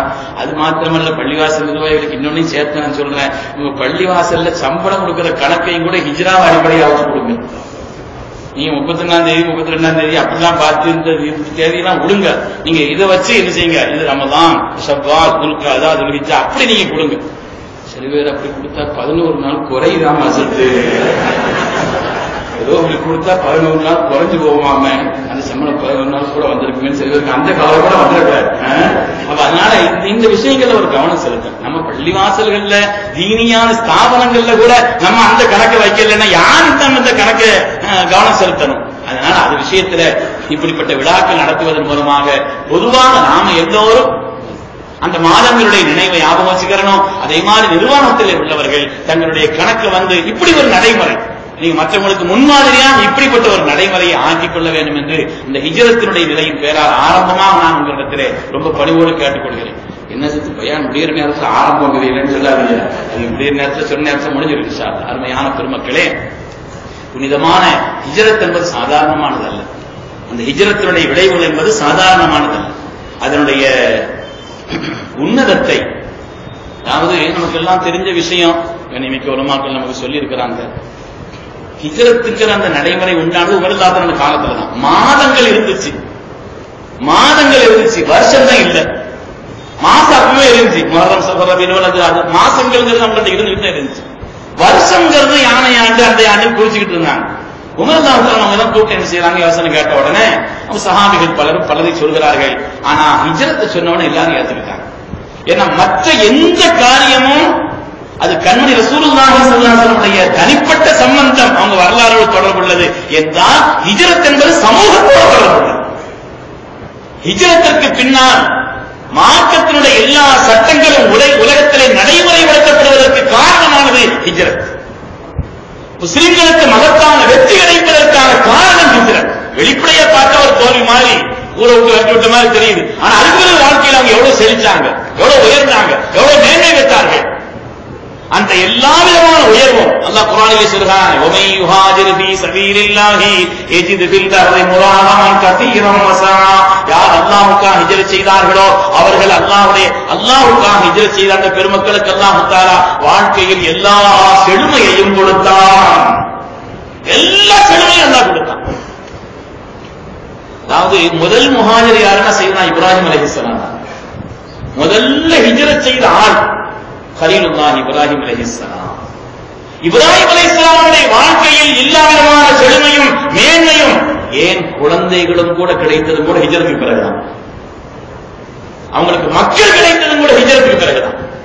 அதே மாதிரி மூசா அலைஹிஸ்ஸலாம் ஹிஜ்ரத்துக்கு பின்னால் தான் நிக்காஹ் செய்தாங்க. ஹிஜ்ரத்துக்கு பின்னால் தான் சுலைமான் அலைஹிஸ்ஸலாமுடைய மகள் கிடைத்தாங்க. அதனால ஹிஜ்ரத்திற்கு பின்னால் வாழ்க்கையில் அவர்களுக்கு வெற்றியும் உயர்வும் எல்லா விதமான செழுமையும் இருக்கிறது என்பதை குர்ஆன் வாக்களிக்கிறது. குர்ஆன் வாக்களித்து சொல்கிறது. அப்படிப்பட்ட எல்லா மேன்மையையும் கண்ணியமிக்க சஹாபிகள் பெற்றார். அல்லாஹ்வுடைய பொதுவான ஒரு சுன்னத், ஒரு நடைமுறை. சுன்னத்துன்னு இதுதான் இருக்கிறது, சுன்னத்துன்னா ஒரு நடைமுறை. அல்லாஹ்வுடைய பொதுவான ஒரு சுன்னத் இருக்குது. என்னன்னு சொன்னா, பொதுவாக ஒரு சமுதாயம், அந்த சமுதாயத்திற்கு நபிமார்கள் போய் தீன சொல்ற நேரத்துல அந்த சமூகம் அதை ஏற்றுக்கிறல்லன்னு சொன்னா அல்லாஹ்வுடைய சுன்னத் ரெண்டுல ஒண்ணு, நடைமுறையில ரெண்டுல ஒண்ணு அல்லாஹ் வச்சிருக்கலாம். ஒண்ணு, அந்த சமுதாயத்தை ஒட்டுமொத்தமா அல்லாஹ் அழைச்சிருவான். கேட்கல, ரொம்ப சொல்லிட்டாங்க, ரொம்ப சொல்லிட்டாங்க, ரொம்ப சொல்லிட்டாங்க. நூஹ் அலைஹிஸ்ஸலாமுடைய சமுதாயத்தை அழித்ததை போல, ஆது கூட்டத்தை அழித்ததை போல, சமூது கூட்டத்தை அழித்ததை போல அல்லாஹ் தஆலா ஒண்ணு அந்த சமுதாயத்தை அழிச்சிருவான். அப்படி இல்லைன்னு சொன்னா அந்த நபியை அங்கிருந்து ஹிஜ்ரத் செய்து அல்லாஹ் வேற இடத்துக்கு அனுப்பிடுவான். இது அல்லாஹ்வுடைய நடைமுறை. இதிலே இந்த இரண்டாவது தன்மையை தான் கண்மணி முஹம்மது ரசூலுல்லாஹி ஸல்லல்லாஹு அலைஹி வஸல்லம் அவங்களுக்கும் கண்ணியமிக்க சஹாபிகளுக்கும் ஏற்பட்டது. அவங்களுக்கு ஏற்பட்டது அப்படிப்பட்ட ஒரு நிலைமை. இந்த ஹிஜ்ரத்திற்கு பிறகு ஏற்பட்ட செழுமையும் உயர்வும் சாதாரணமானது. மக்கமா நகரத்திலே கண்மணி முஹம்மது ரசூலுல்லாஹி ஸல்லல்லாஹு அலைஹி வஸல்லம் 5 வருஷத்துல ஈமான் கொண்டவங்க 39 பேர் தான். ஆனால் ஹிஜ்ரத்திற்கு பிறகு ஏற்பட்ட மாற்றம் இருக்கிறது, வெற்றி இருக்கிறதே சாதாரணமான மகத்தான வெற்றி கிடைக்கும். மகத்தான வெற்றி ஹிஜ்ரத்துக்கு பிறகு. இந்த ஹிஜ்ரத்திற்கு பிறகுதானே அன்சாரிகள் கிடைத்தார்கள். அன்சாரிகளை பத்தி சஹாபிகள் தாங்க எனக்கு திரும்ப திரும்ப ஞாபகம் வருவாங்க. அன்சாரிகளை பத்தி சண்டாவும் அன்னைக்கு என்ன கடுமையான வாசகம் இருக்காங்க. ஈமானுடைய ஒரு சின்ன புள்ளி அவங்க உள்ளத்தில் இருந்தா இப்படி வாசகம் தான் வருமா? அன்சாரிகளை பத்தி சொல்றாங்க. நான் நேரடியா அந்த பேச்சை கேட்டேங்க. எனக்கு அதனால மனசை விட்டு மாறவும் மாட்டேங்குது. அன்சாரிகள் சொல்லான்னு சொல்றாங்க, உங்களுக்கு ஈமான் இருக்குதுன்னு சொன்னா அன்சாரிகளை நேசிக்கணும்னு சொன்னாங்க. கொப்புக்கு அன்சாரி மினல் ஈமான், அன்சாரிகளை நேசிக்கிறது ஈமான் உள்ளவங்களுக்கு அடையாளம்னு சொன்னாங்க. அந்த அன்சாரிகளை பத்தி சொல்றாங்க, எப்போ ரசூலுல்லாஹ் வஃபாத் ஆகுவாங்க அப்படின்னு எதிர்பார்த்துட்டு இருந்தாங்க. நாம சில விஷயத்தை அடையாளங்களை சில பேர் அடையாளம் காணணும். இல்லன்னு வைங்க, ரொம்ப விதத்தை ஒழிக்கிறான், அனாச்சாரத்தை ஒழிக்கிறான், அவன் பின்னால கொஞ்சம் பேர் போயிட்டு நடந்தான். அப்படி இங்க எங்க கொண்டு விட்டுருக்கிறாங்கிறத நாம விளங்க. அன்னைக்கு எவ்வளவு பெரிய அன்சாரிகள், சாதாரணமான ஆட்களாகும். அதுலயும் அந்த கொச்ச வார்த்தைகள், அண்ணன் எப்ப போவாரு, திண்ணை எப்பவும் காலியாகவும் நினைச்சாங்க. சஹாபிகளாக அப்படி நினைச்சாங்க, அன்சாரிகளாக அப்படி நினைச்சாங்க. புகாரில் ஹதீஸ் வருது, பஹ்ரைன் நாட்டில இருந்து செல்வம் வந்துருச்சு. சரதாசல அன்சாரிகளை கூப்பிட்டாங்க, என்ன எல்லாரும் நீங்க எடுத்துட்டு போங்க, எங்களுக்கு வேணும்ட்டாங்க அன்சாரி. ஏன்னா எங்களுக்கு மட்டும் கொடுத்தா அது எப்படி நாங்க வாங்க முடியும், நீங்க முஹாஜிர்களுக்கும் சேர்த்து கொடுங்கன்னா. இல்ல இல்ல, நீங்க தான் நீங்க நிறைய உதவி செய்தீங்க முஹாஜிர்களுக்கு, அதனால நீங்க பணத்தை நீங்க வச்சு வேணாம்னா அதுல வருது. இல்லா தகத்தா பைனனா மினல் முஹாஜிரின் ஹுக்கமாக்கார் சொன்னாங்க, முஹாஜிர்களுக்கு நீங்க கொடுத்தா தான் வாங்குவோம்னா. இல்ல இல்ல, இல்லன்னா நாங்க வாங்க மாட்டோம். ஸல்லல்லாஹு சொன்னாங்க, இதை வாங்கிருங்க. இல்லைன்னு சொன்னா இன்னொரு சோதனை இருக்கு, அதை தாங்குவீங்களான்னு கேட்டாங்க. என்னன்னு கேட்டாங்க, எனக்கு பின்னால் இந்த இஸ்லாமிய ஆட்சியை முஹாஜிர்கள் தான் செய்வார்கள். நாயகமே நீங்க சொன்னா நாங்க ஏத்துக்கிறோம், நீங்க சொன்னா ஏத்துக்கிறோம். ஸல்லல்லாஹு சொன்னாங்க, நீங்க அதையும் ஏற்றுக்கொண்டா இன்ஷா அல்லாஹ் கியாமத்தில சிராத்துல் முஸ்தகீம் பாலத்தில் நான் நிற்பேன். என் அருமை தோழர்களே, நீங்கள் வாருங்கள், என்ன கேட்டாலும் நான் உங்களுக்கு தருகிறேன். அப்படிப்பட்ட பற்றற்ற அந்த சஹாபிகளை, எதையும் விட்டுக் கொடுப்பதற்கு தயாரான அந்த சஹாபிகளை பார்த்தா இந்த வார்த்தைகள். மக்கா வெற்றி கொள்ளப்பட்டிருச்சுங்க. ஸல்லல்லாஹு தவாஃப் செய்து வச்சிருக்காங்க. எவ்வளவு ஆனந்தம், எவ்வளவு ஆனந்தம். எந்த ஊரை விட்டு விரட்டி அடித்தார்களோ அந்த ஊரிலே வெற்றியாளர்களாக வருகிறார்கள். கருப்பு தலைப்பாவை அணிந்தவர்களும் ஆனந்தத்தோடு ஸல்லல்லாஹு அலைஹி வஸல்லம் மற்ற சஹாபிகளும் தவாஃப் செய்து கொண்டிருக்க அங்கே அன்சாரிகளை காணவில்லை. ஸல்லல்லாஹு எங்க அன்சாரிகள், எங்க அன்சாரிகள் எங்கன்னு கேட்டாங்க. மூலையில் உட்கார்ந்து அழுது கொண்டிருக்கிறார்கள் அன்சாரி. எங்க அன்சாரிகள் என்ன மூலையில் உட்கார்ந்து அழுதுகிட்டு இருக்கிறாங்க. கூப்பிடுங்க நாங்க ஸல்லல்லாஹு அவங்களை அழைத்து வரப்பட்டார்கள். கேட்டாங்க, என்ன நீங்க இவ்வளவு மகிழ்ச்சியான நேரத்தில் ஒதுங்கி போய் உட்கார்ந்து இருக்கிறீங்களே? அல்லாஹ்வுடைய ஹபீபே, இந்த ஊரிலிருந்து உங்களை விரட்டி அடித்தார்கள், நாங்கள் அரவணைத்தோம், சேர்த்துக் கொண்டோம், இப்பொழுது சொந்த ஊர் வெற்றி கொள்ளப்பட்டு விட்டது, நீங்கள் மக்கால இருந்துருவீங்களோ நாங்கள் நினைக்கிறோம். தாங்க முடியல. அருமை தோழர்களே, அன்சாரிகளே, அருமை தோழர்களே, எல்லோரும் எல்லாவற்றையும் எடுத்துக் கொள்ளட்டும், என்னை நான் உங்களுக்கு தந்துவிட்டேன் சொன்னாங்க. அப்பந்தான் அந்த அன்சாரிகளுடைய முகத்தில் சிரிப்பு வந்துச்சு. அப்பந்தான் ஆரம்பிக்கிறார். அப்படிப்பட்டவர் ஹிஜ்ரத்தின் காரணத்தினால் கிடைத்த சன்மானம் அன்சாரிகள். ஒவ்வொரு சஹாபிகளுடைய வாழ்க்கையும், ஹிஜ்ரத் முஹாஜிர்களுடைய வாழ்க்கையும் சரி, அன்சாரிகளுடைய வாழ்க்கையும் சரி, மகத்தான இந்த உலகத்திலே வெற்றிக்குரிய வாழ்க்கையை. அப்படிப்பட்ட ஒரு மேலான நட்பு கிடைக்கப்பட்டது அது ஹிஜ்ரத்தின் வழியாக. ஒவ்வொரு சஹாபி ஹிஜ்ரத்தில் ஒவ்வொரு சஹாபியினுடைய வரலாறையும் சொல்லணுங்க. ஒவ்வொரு ஆட்களும் வியாதிகள் தான். சும்மா பேசுறாங்க. நம்ம நிலை எப்படி இருக்குது? சொந்த விஷயத்துக்குன்னா பணத்தை நிறைய செலவழிக்கிறோம். நம்ம நிலை பார்க்கணும். பணம் வீட்டுல கல்யாணம் வந்துச்சு, அது வந்துச்சு, இங்க செலவு நோட்டாத்த போகும். எவ்வளவு நடந்த எவ்வளவு ஆனாலும் பிரச்சனை இல்லை, இந்த காரியம் எல்லாமே நடக்கணும் அப்படின்னு சொல்றோம். சொந்த விஷயம்னா அப்படி பணத்தை செலவு நோட்டா செலவழிக்கணும். ஜும்மால இன்னும் உண்டியில் என்ன டப்பு டப்புன்னு எதை கேட்டுக்கிட்டு இருக்குது. இன்னும் இன்னைக்கு உலகத்தில் சில பள்ளிகள் இருக்குது, வக்ஃப் செய்யப்பட்ட சில இடங்கள் இருக்குதுன்னு சொன்னா, அதை செய்தவர்கள் தங்களுடைய வாழ்க்கையிலே தீனியான காரியங்களுக்கு செலவழிக்க வேண்டும் என்பதற்காக தங்களை ஒரு கட்டுப்பாட்டில் ஆக்கிக் கொண்டார்கள். அதனால இப்படிப்பட்ட நிலைகள் உண்டாச்சு. சொந்த விஷயத்துக்காக சொன்னா தாராளமா செலவழிக்கிறோம். மார்க்க விஷயத்தில் என்ன நம்ம என்ன செய்யணுமா அளவோட வச்சுக்கிறோம். ஆனா அல்லாஹ் குர்ஆனிலே சொல்கிறான், அந்த சஹாபிகள் இருக்கிறார்களே, சொந்த விஷயத்தை துறந்தாங்க, மார்க்கத்திற்கான எதையும் கொடுத்தார். எதையும் காரணங்களை தேடல. நாம சின்ன காரணம் இருந்தா அதை தேடுறோம். சின்ன காரணம் இருந்தா காலில் கூட ஒரு கல்யாண மஜ்லிஸ்ல சொல்லும் பொழுது காலில் சொல்லிக்கிட்டு இருந்தேன். லபூடி காட்டுல பெண்களுக்கு 4 விஷயம் இருந்தா போதுமா, சொர்க்கத்தினுடைய எல்லா வாசலும் வாங்க வாங்கன்னு கூப்பிடுமா. 4 காரியம் செய்தா போதும். இதா சல்லத் ஹம்சஹா வ ஸாமத் ஷஹரஹா வ அதாஅத் பாலஹா வ ஹஸனத் ஃபர்ஜஹா ஃபல்யதுல் மின் ஐய அபுவாபில் ஜன்னத்தி ஷா. 4 காரியம் இருந்தா போதும். 5 வக்து தொழுது, ரெண்டுதெல்லாம் நோன்பு வச்சு, கணவனுக்கு கட்டுப்பட்டு வாழ்ந்து, கற்பை பேணி நடந்தா போதும், சொர்க்கத்தினுடைய எல்லா வாசலும் வாங்க வாங்கன்னு கூப்பிடுமா. நமக்கு அப்படின்னா இல்லை. 4 பத்தாது, 40 பத்தாது, 400 பத்தாது. சொர்க்கத்தில் உள்ள எந்த வாசல் வழியா நம்ம போக போறோம் கவலைப்படணும். யார் தொழுகையில ரொம்ப ஆர்வமா இருக்கிறாங்களோ, கொஞ்ச நேரம் கிடைச்சிச்சு தொழுவோம், அதுல ஒரு இன்பம் யார் இருக்கிறாங்களோ அவங்களுக்கு ஸலாத்துங்கிற அந்த வாசலுக்கு வாங்கன்னு கூப்பிடுமா. யார் நோம்புல ரொம்ப ஆர்வமா இருக்காங்க வையான்னு கூப்பிடுமா அந்த வாசல். எப்படி கூப்பிடும்? நம்ம எந்த வாசல் வழியா ஸல்லல்லாஹு அலைஹி வஸல்லம் சஹாபிகள் கேட்டாங்கன்னா, நாயகமே பொம்பளைக்கு எல்லா வாசலும் கூப்பிடுங்கிறீங்க, அப்படி ஆண்கள் யார் இருக்கிறாங்கன்னு கேள்வி கேட்டாங்க. ஸல்லல்லாஹு அலைஹி வஸல்லம் சித்திக்குல் அக்பர் அவருக்கு எல்லா வாசலும் கூப்பிடுனாங்க. நம்ம காரணம் தேடுறோம். ஷாபான் கடைசியில் டாக்டர் போய் செக்அப் பண்றோம். டாக்டர் நோம்பு தலைவலி வர்ற மாதிரி தெரியுது. டாக்டர் போய் கேட்கிற, நோம்பு வச்சா தலைவலி மாறி அவர் சர்டிபிகேட் கொடுத்துற, நீங்க வைக்க வேண்டாம், டாக்டர் கொடுத்துட்டார் சர்டிபிகேட். அங்க போனா உருவாடா உள்ள போங்க வழி விடுங்க, நீங்க ஷாபானை போய் சர்டிபிகேட் வாங்கி வந்த ஆளு வேற ஆட்கள் நிக்கிறாங்க, அவரை விடுங்கன்னு சொல்லிடுவாங்க. நம்ம உலக காரியங்கள்ல காரணம் தேடுறோம். மார்க்க ரீதியான காரியங்களை செய்யறதுக்கு நம்ம காரணம் தேடுறோம். ஆனா சஹாபிகளை பொறுத்தவரையிலே உலக ரீதியான காரியங்களிலே தங்களுடைய சொந்த காரியங்களை தியாகம் செய்து அல்லாஹ் ரசூலுக்காக வேண்டி அதை தேர்ந்தெடுத்து முன்னால் ஆக்கிக் கொண்டார். அபூ தல்ஹத்துல் அன்சாரி ஒரு சஹாபி ரலியல்லாஹு அன்ஹு. சொல்லுங்க ரலியல்லாஹு அன்ஹு. அந்த அபூ தல்ஹத்துல் அன்சாரி, நீ ஏதாவது கோச்சுக்கிறாரு, இவர் வித்தியா தெரிஞ்சுக்கிட்டே இருக்காருன்னு நினைக்காதீங்க. சொல்லணும் அப்படின்லாம் இந்த உம்மத்து நீ மறந்து போச்சு, அதனாலதான் கண்ணவன் கண்ணன் பேசி கிடக்குறாங்க. அதனால நம்ம அதெல்லாம் சொல்லி பழகணும். அல்லாஹ் குர்ஆன்ல சொன்ன அடைமொழிதாங்க அது. ஒரு நாள் அருமை நாயகம் ஸல்லல்லாஹு அலைஹி வஸல்லம் சமூகத்துல அந்த அபூ தல்ஹத்துல் அன்சாரி விருந்தாளியா வந்திருக்கிறாங்க. ரசூலுல்லாஹ் சொன்னாங்க, இது ரசூலுல்லாஹ்வுடைய விருந்தாளி யாராவது கூட்டு போய் சாப்பாடு கொடுங்கன்னு சொன்னாங்க. ஒருத்தர் எழுந்திருக்கல. எல்லாரும் உட்கார்ந்து இருக்குதா, ஒருத்தருமே எழுந்திருக்கல. இருந்தா தானே கூட்டு போவா, ஏற்கனவே எல்லாத்தையும் கொடுத்தாச்சு, இருக்கிறத ஊரை கொடுத்தாச்சு, இது எங்க கூட்டு போவா, எல்லாரும் உட்கார்ந்து இருக்கிறாங்கன்னா. ஸல்லல்லாஹு 2-3 தடவை சொன்ன உடனே அவங்களால அதுக்கு தாங்கிக்க முடியல. சரி அபூ தல்ஹத்துல் அன்சாரி வாங்க என் கூட வாங்கன்னு கூட்டு போயிட்டாங்க. கூட்டு போனா அங்க வீட்டுல ஒண்ணும் இல்லை, பிள்ளைகளுக்கு மாத்திரம் கொஞ்சம் கூட சாப்பாடு இருந்துச்சான்.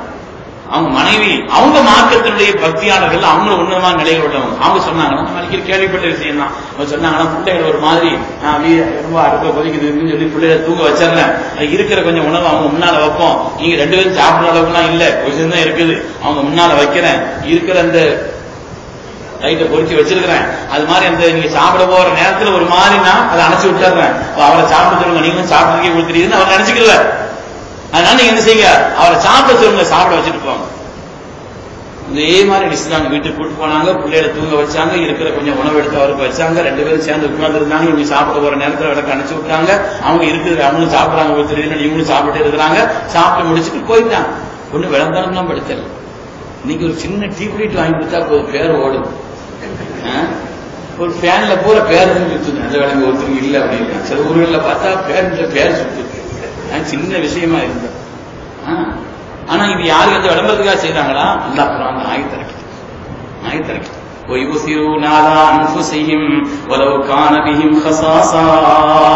தங்களுக்கு தேவை இருந்தாலும் கூட தங்களை விட மற்றவர்களை தேர்ந்தெடுக்கும் உயர்ந்த குணமுள்ளவர்கள் அல்லாஹ் பாராட்டு. அதுதான் சஹாபா, அவங்கதான் அன்சாரிகள், அவங்கதான் முஹாஜிர்கள். அல்லாஹ் குர்ஆனிலே அந்த ஆயத் ஒரு இடத்துல சொல்றான், சையதுனா லம்ரான் ஒரு சஹாபி, அவங்களுக்கு ஹிஜ்ரத் செய்து, ஹிஜ்ரத் அந்த காலத்துல கடமை, ஹிஜ்ரத் பாதல் ஃபத்ஹ் மக்காவுக்கு பின்னால்தான் அது கடமை இல்லை, அது முன்னாடி ஃபர்ல், எல்லாரும் போகணும் தங்கடம் உள்ளவர்களை தவிர. லம்ரான் ஒரு சஹாபி, அவங்க பார்த்தாங்க மாதிரி அவங்களுக்கு கால் ஊனம், இவன் நடந்து போக முடியாது இல்லையா, அதனால அவங்க விசுறாங்கன்னா மக்கால இருந்தாங்க. அவங்க நினைச்சாங்கன்னா நம்மளை ஏமாத்திக்கிட்டு இருக்கிறோமோ, நம்மளை ஏமாத்திக்கிட்டு இருக்கிறோமா, அல்லாஹ் நமக்கு வசதி தந்திருக்கிறானே, பலகையில சுமந்து கொண்டு போறதுக்கு ஆட்களை நியமிச்சு அவங்க கொண்டு போயிருவாங்களே, அப்ப அப்படி போறதுக்கான செலவழிச்சு பலகையில தூக்கிட்டு போங்கன்னா தூக்கிட்டு போறதுக்கு ஆள் இருக்குது, நாம கண்ட காரணத்தையும் சொல்லி இங்க இருக்கிறோமோ மனுஷன் நினைச்சாங்க. அதான் என்ன செய்தாங்கன்னா சொன்னா ஆட்களை நியமிச்சாங்க, என்ன தூக்கி கொண்டு போய் மதியம் அவரை சேர்க்கணும், அதுக்கு முன்னாடி பணம் எவ்வளவுனா நான் தந்துறேன்னு சொல்லிட்டு அப்படி ஆட்களை வச்சு தூக்கிட்டு போனாங்க. அல்லாஹ் சொல்றான், முஹாஜிரன் இலல்லாஹி வ ரசூலிஹி, அல்லாஹ் ரசூலுடைய திருப்திக்காக தங்களுடைய இல்லங்களிலிருந்து ஹிஜ்ரத் செய்த அந்த சஹாபி, அப்படி அவர்கள் தூக்கி கொண்டு எல்லாரும் போய்கிட்டு இருக்கிறாங்க. போய்கிட்டு இருக்கிற வழியில சும்மா யுதரிக்குல் மௌத், இடையில மௌத் ஆயிட்டாங்க. அல்லாஹ் சொன்னான், ஃபகத் வகஅ அஜ்ருஹு அலல்லாஹ், அல்லாஹ்விடத்தில் அவர்களுக்கு நிறைவான கூலி கிடைத்து விட்டதுன்னு சொன்னான். இன்னைக்கு நம்ம மார்க்க ரீதியான காரியங்கள்ல செய்யறதுக்கு 1000 காரணங்களை தேடுறோம், ஏதாவது உதிர் தேடுறோம். ஆனால் அவர்கள் ஏதாவது ஒரு வழியிலே அதை செய்வதற்கான யுக்தியை தேடினார். செய்வதற்கு ஒவ்வொரு சஹாபி, சையதுனா சுஹைப் ரூமி ரலியல்லாஹு அன்ஹு எடுத்தாலும், அதற்கு உமர் ரலியல்லாஹு தஆலா அன்ஹு, ஒவ்வொரு சஹாபியினுடைய ஹிஜ்ரத்தினுடைய வரலாறு மேன்மையான பெருமைகள், சாதாரணமானது தெரிந்திருக்கலாம். ஒரே ஒரு செய்தி, ஒரு பெண்மணி, எல்லாரும் ஆண்கள் மாத்திரமல்ல பெண்களை பத்தி சொல்லணும் இல்லையா, சஹாபியத்தான பெண்களிலேயே வித்தியாசமான ஹிஜ்ரத் செய்த ஒரு பெண்மணி அன்னை அதற்கு உம்மு குல்சூம் ரலியல்லாஹு தஆலா அவர்கள், பின்த் உக்பத் இப்னு அபீ முஹைத், அபூ முஹைத் என்ற மக்காவினுடைய பிரபலமான இஸ்லாமிய விரோதியின் மகள். சேத்தில் முளைத்த செந்தாமரை என்பது போல, நாற்றம் பிடித்த சிப்பிக்குள்ளே முத்திருப்பதை போல அந்த இடத்திலிருந்து அப்படி ஒரு உருவாச்சு. உக்பத் இப்னு அபீ முஹைத்தினுடைய மகள், அதற்கு உம்மு குல்சூம் அவர்கள். இவங்களுடைய வரலாற்றுல வித்தியாசமான தன்மை என்னன்னு சொன்னா, அதுவரை ஹிஜ்ரத் செய்து சென்ற யாராக இருந்தாலும் கூட்டத்தோடு தான் போயிருக்கிறாங்க, தனியா போனதே இல்லை. நான் இந்த பெண்மணி தன்னந்தனியாக மக்காவிலிருந்து மதீனா. அது மாத்திரமல்ல, ஹிஜ்ரத் செய்த யாரா இருந்தாலும் வாகனத்துல தான் போயிருந்தாங்க. இந்த பெண்மணி தன்னந்தனியாக போனால் என்பது மாத்திரமல்ல, நடந்தே போனாங்க. உம்மு குல்சூம் ரலியல்லாஹு, இன்னைக்கு நாம எல்லாம் முஸ்லிம்களா இருக்கிறோம்னு சொன்னா அந்த பெருமக்களுடைய தியாகம் தான். அதனாலதான் ஸல்லல்லாஹு அலைஹி வஸல்லம் பத்ர்ல அவங்க சுஜூதில் கடந்து சொன்னாங்க, யா அல்லாஹ் இந்த கூட்டத்தை அழிச்சிட்டா உலகத்தில் அல்லாஹ் சொல்றதுக்கு ஆள் இருக்காதுன்னு நபி அவர்கள் சொன்னார்கள். சாதாரணமா நிலையாது. அதனால அவங்களுடைய தியாகம் என்பதற்கு இன்னைக்கு உணரணும். உம்மு குல்சூம் ரலியல்லாஹு போயிட்டாங்க. போன காலம் எந்த காலம் தெரியுமா? ஹுதைபியாவினுடைய ஒப்பந்தம் நடைமுறையில் இருந்த காலம். ஹுதைபியாவுடைய ஒப்பந்தங்களிலே ஒன்று, இங்கிருந்து யாராவது ஹிஜ்ரத் செய்து மதீனாவுக்கு வந்தால் அவங்களை எங்கள்கிட்ட ஒப்படைச்சிடும், அங்கிருந்து யாராவது இங்க வந்து தரமாட்டோம். ஒருதலைபட்சமான அந்த ஒப்பந்தம் சல்லல்லாஹு ஏத்துக்கிட்டாங்க. அதனுடைய ரகசியம் பதுங்கிறது பாயறதுக்கு ஏத்துக்கிட்டாங்க சார். அது அவங்களுடைய ராஜதந்திரத்தினுடைய விளைவு. அந்த ஒப்பந்தம் நடைமுறையில் இருந்த காலம், அந்த ஒப்பந்தம் நடைமுறையில் இருந்த அந்த காலகட்டத்திலே தன்னந்தனியாக நடந்து சின்ன வயதில் அந்த பெண்மணி மக்காவிலிருந்து மதீனா போயிட்டார். பின்னாலே அவங்களுடைய சகோதரர்கள் வந்துட்டாங்க.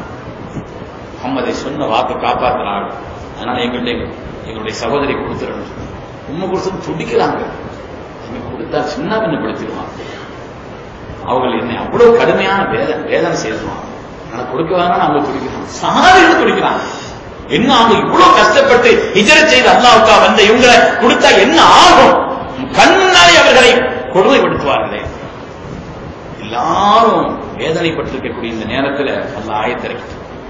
யா அய்யுஹல்லதீன ஆமனூ இதா ஜாஅகுமுல் முஃமினாத்து முஹாஜிராத்தின் ஃபம்தஹினூஹுன்ன அல்லாஹு அஅலமு பிஈமானிஹின்ன வ இன் அலிம்துமூஹுன்ன முஃமினாத்தின் ஃபலா தர்ஜிஊஹுன்ன இலல் குஃபார்.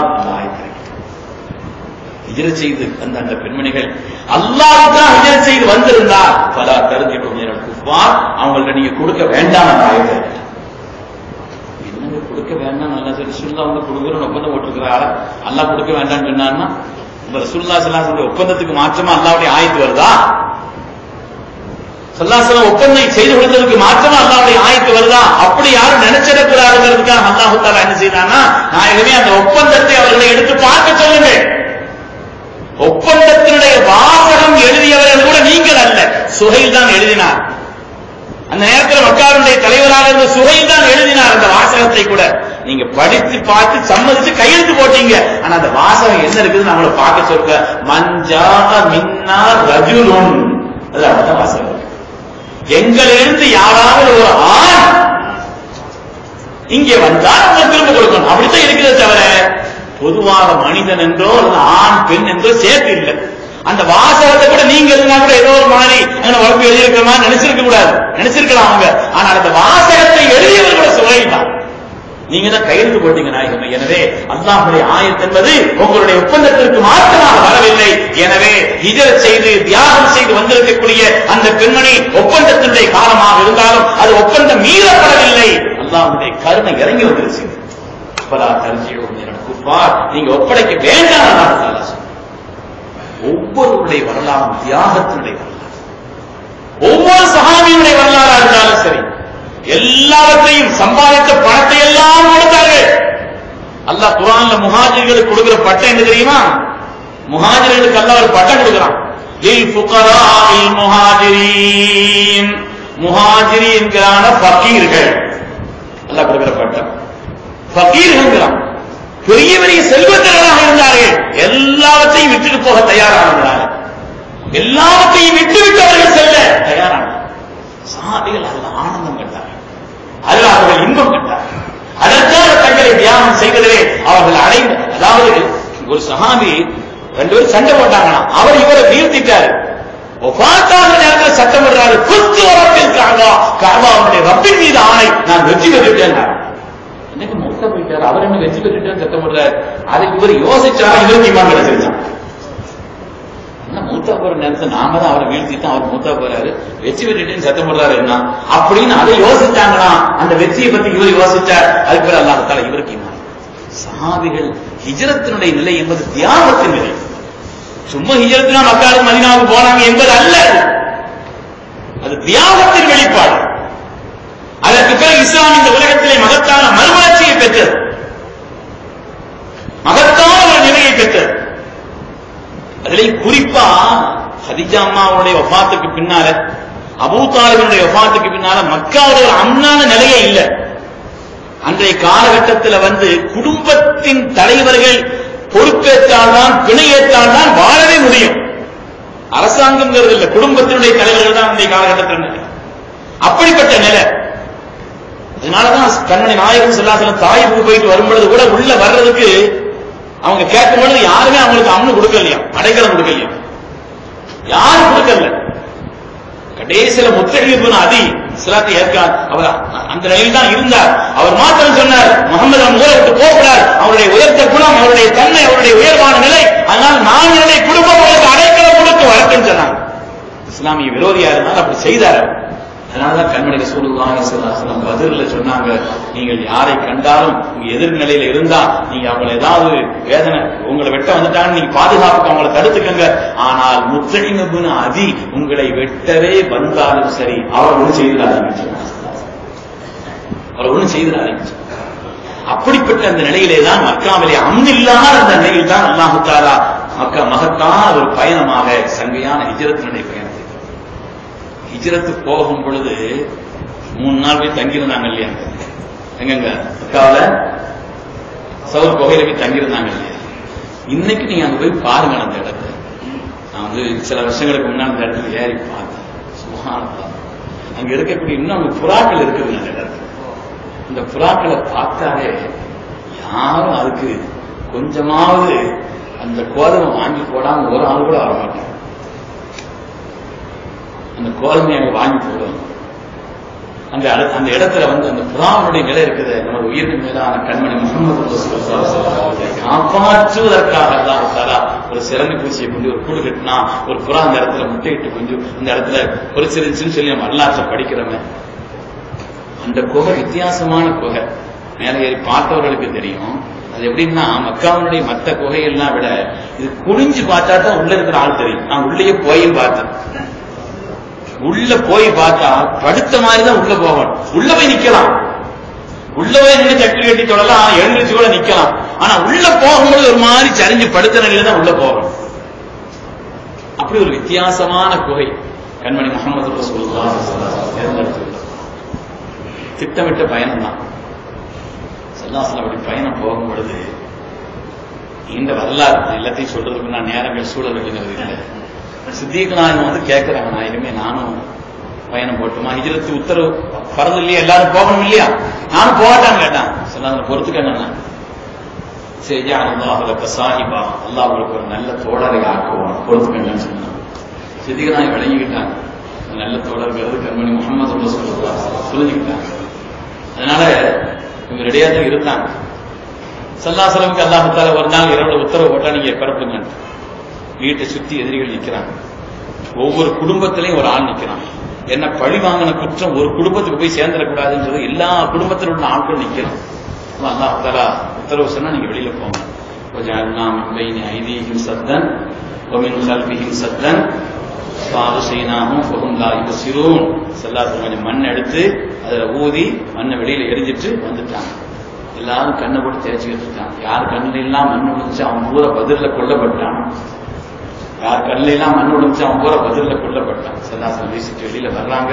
சித்திக் நாயகத்துடைய அதுலயும் அதற்கு அறிவுதாரத்தினால படுக்க போட்டு தானே வந்தாங்க. படுக்க போட்டு நினைச்சாங்க, பச்சை போர்வை போதிட்டு படுங்க, அங்கு அமானிதங்கள் கொடுக்க வேண்டியது நிறைய பேர் தந்து வச்சிருக்கிறாங்க, அதை நாளைக்கு கொடுத்துட்டு 3 நாள் கழிச்சு வாங்கினாங்க. அறிவுதான் சொன்னாங்க, அன்னைக்கு ராகத்தான் தூங்கின மாதிரி வேற நாள் தூங்கல. ஏன்னா சொல்ல 3 நாள் கழிச்சு வாங்கன்னு சொல்லிட்டாங்க. அவ்வளவுதாங்க. இவ்வளவு பேர் நின்ன தூக்கமா வரும், நினைச்சாலே தூக்கம் வராது. ஆனா அறிவுதான் ராகத்தா தூங்கினாங்க. ஸல்லல்லாஹு வர்றாங்க. சித்திக் நாயகத்தினுடைய வீட்டுல இருந்து கதவு தட்டினா பூட்டப்படல, திறந்த இருந்துச்சு. இந்த எதிரிகள் நிறைந்திருக்கக்கூடிய நேரத்துல உங்க வீட்டினுடைய கதவு கூட தாண்டப்படாமல் நீங்க வச்சிருக்கிறீங்களே, அல்லாஹ்வுடைய ஹபீபே, ஹிஜ்ரத்துக்கு அனுமதி கேட்டேன், அல்லாஹ் உங்களுக்கு ஒரு நல்ல தோழரை ஆக்குவான்னு நீங்க சொன்னீங்க. எந்த நேரத்தில் வேண்டுமானாலும் தாங்கள் வரலாம் என்பதற்காக என் இல்லம் தாளிடப்படவில்லைன்னு சொன்னாங்க. அப்படிதான் இருக்குது. ஸல்லல்லாஹு எந்த உபகாரம் செய்தாலும் சிறந்த பகரத்தை செய்திருவாங்க. அதுக்கும் பகரம் செய்யலாம். அது நீங்க வரலாறு அது போகல. அருமை நாயகம் ஸல்லல்லாஹு சித்திக் நாயகத்தை கூப்பிட்டுட்டு பயணம் போடுறாங்க. வீட்டில் உள்ள ஒவ்வொரு ஆட்களுக்கும் ஒரு பொறுப்பு கொடுத்தாங்க. வீட்டில் உள்ள ஒவ்வொரு ஆட்களுக்கும் ஒரு பொறுப்பு. அப்துல் ரஹ்மான் அவங்களுக்கு ஒரு பொறுப்பு கொடுத்தாங்க.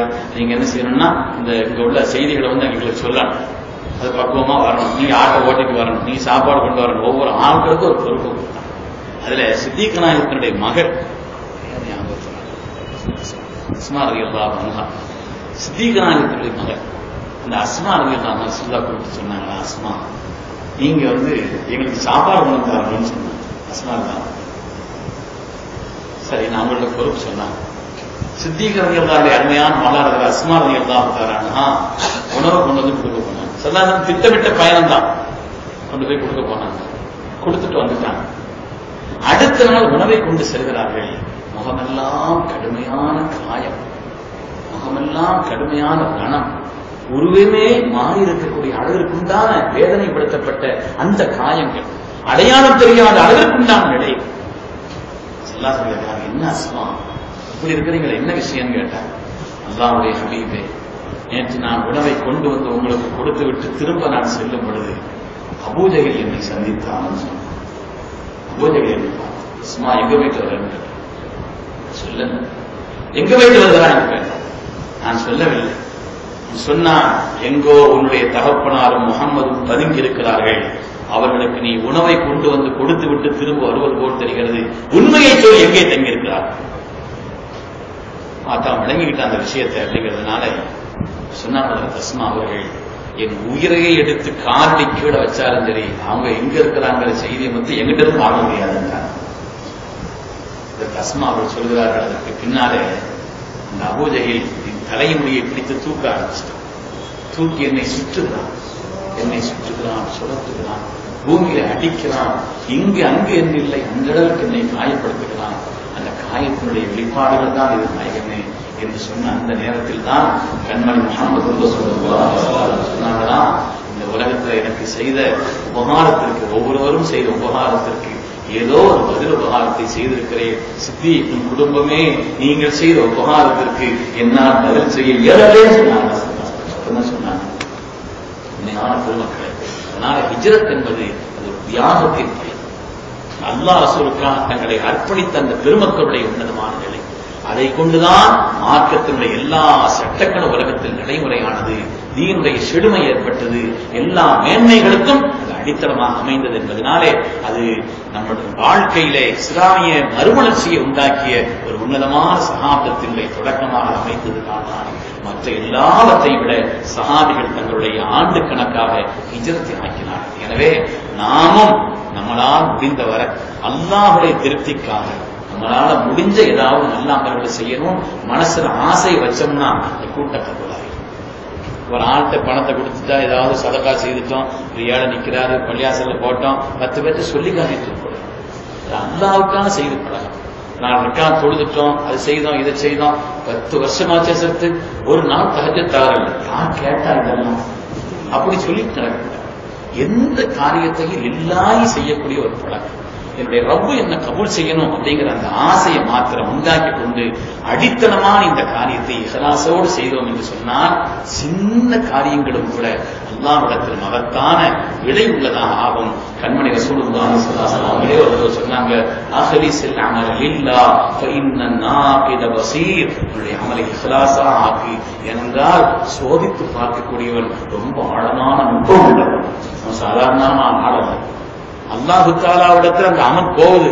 நம்மள மாதிரி பார்த்து அவனை தள்ளுற நிலையில அவன் அல்லவே, அவன் பசீர், அவன் அகப்பார்வை உள்ளவனாக, அவன் அப்படிப்பட்ட ஆற்றல் மிக்கவனாக இருக்கிறான். அவன் அந்த அமல் போகுதுன்னா இது இஹ்லாஸா இருந்தா தான் அது அல்லாஹ்விடத்தில் ஏற்றுக்கொள்ளப்படும். அருமையான பெருமக்களே, பரிசுத்தமான முறையிலே நல்ல அமல்களை செய்து வாழ்வதற்கும் நம்மை கொண்டு இந்த தீனுக்கு மகத்தான உயர்ந்த ஹித்மத்தும் உயர்ந்த கண்ணியமும் ஏற்படக்கூடிய ஒரு நிலையிலே நம்மை ஆக்கிக் கொள்வதற்கும் அல்லாஹ் தஆலா இந்த கூட்டத்தை காரணமாக ஆக்கி அருள்வானாக.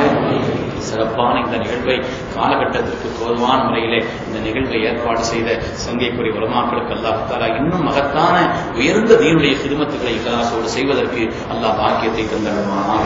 இந்த நல்ல காரியங்கள் நடைபெறுவதற்கு யாரெல்லாம் உறுதுணையாக இருந்தார்களோ, இதிலே பங்கேற்றார்களோ எல்லோருக்கும் அல்லாஹ் துன்யா ஆகிராவுடைய மேன்மையை வழங்கி அருள்வானா. அல்லாஹ் எல்லோருக்கும் நீண்ட ஹயாத்தை தந்தருள்வானா, நிறைவான ஆஃபியத்தை தந்தருள்வானா. வெளிரங்கமான சுரங்கமான எல்லா வியாதிகளை விட்டு அல்லாஹ் பாதுகாத்து அருள்வானா. அல்லாஹ்வுக்கு பொருத்தமான அமல்களை அவனுடைய திருப்திக்காக இஹ்லாஸோடு இன்பத்தோடு செய்து வாழக்கூடிய நசீவை தந்தருள்வானா. எல்லா விதமான பாவங்களின் மீது அல்லாஹ் வெறுப்பை தந்தருள்வானா. அல்லாஹ்வுடைய திருப்திக்காக அவன் நம்மை பார்த்துக் கொண்டிருக்கிறான் என்பதற்காக பாவங்களை விட்டு விலகி வாழும் நசீவை தந்தருள்வானா. நம்முடைய வாழ்க்கை அல்லாஹ் தஆலா அவனுக்கு பொருத்தமானதாக ஆக்கி அருள்வானா. ஹிஜ்ரத்தை பத்தி நிறைய சொல்ல வேண்டியது இருக்குது. ஆனா நேரத்தினுடைய நிலைகிறது. இன்னைக்கு ஹிஜ்ரத்தினுடைய கூலின்னு சொன்னா பாவத்தை விட்டு ஒதுங்கி இருக்கிறது. அதுதான் இன்னைக்குள்ள ஹிஜ்ரத்தினுடைய கூலி. இன்னைக்கு ஹிஜ்ரத்துங்கிறது ஒரு முஹாஜிர் மன்ஹஜரமான அல்லாஹ் அன்பு, அல்லாஹ் தடுத்த பாவங்களை விட்டும் அல்லாஹ்வுக்காக நம்ம ஒதுங்கிட்டோம். பாவம் செய்யறதுக்கு ஆசை இருக்குது, சூழல் இருக்குது, என் ரப்பு பார்த்துக்கிட்டு இருக்கலாங்கிறதுக்காண்டி பாவத்தை விட்டு நம்ம ஒதுங்கி வாழ்ந்துட்டோம்னு சொன்னா இன்னைக்கு ஹிஜ்ரத்தினுடைய கூலி இருக்குதுன்னு சொன்னார். அல்லாஹ் தஆலா அப்படிப்பட்ட சாலிஹீன்களை நம்ம எல்லாம் ஆக்கி அருள்வானாக. இந்த துன்யா ஆகிராவுடைய காரியங்களை எல்லாம் சைராக்கி அருள்வானாக. அவன் பொருந்திக் கொள்ளக்கூடிய பரிசுத்தமான வாழ்க்கை எல்லாம் நம்மிடத்தில் தந்தருள்வானாக. நம்முடைய குடும்பங்களில் எல்லாம் நிம்மதியை ஏற்படுத்த அருள்வானாக.